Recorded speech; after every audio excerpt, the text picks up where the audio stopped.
అహోబిలం ఉగ్ర నరసింహం ఒక చిన్న భక్తుడిని అగ్నిలో కాల్చాలని చేసిన కుట్రే ఈ రోజు హోలీగా మారింది. హోలీ అంటే మనకు ముందుగా గుర్తొచ్చేది రంగులు, ఆనందం. కానీ ఆ రంగుల వెనుక ఉన్న ఆధ్యాత్మిక సత్యం గురించి తెలుసా?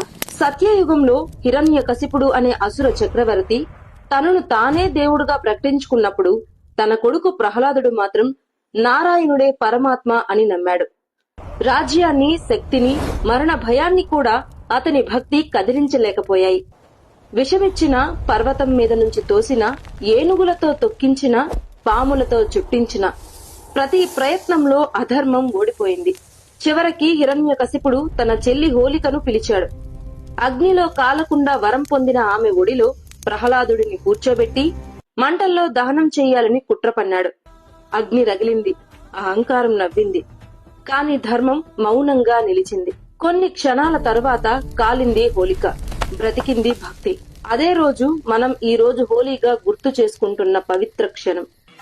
ఆ ప్రహ్లాద భక్తి ప్రతిధ్వని ఈ రోజు కూడా మారుమోగుతున్న పవిత్ర క్షేత్రం నల్లమల అడవుల్లో ఉన్న అహోబిలం. ఇక్కడ ప్రతి రాయి, ప్రతి గాలి, ప్రతి నిశ్శబ్దం కూడా నరసింహస్వామి ఉగ్ర ఆవిర్భావాన్ని సాక్ష్యంగా చెప్పినట్లు అనిపిస్తుంది. భక్తుడి పిలుపుకి ప్రతిస్పందించిన పరమాత్మ ఒక స్తంభాన్ని చీల్చుకుంటూ అవతరించిన క్షణం అదే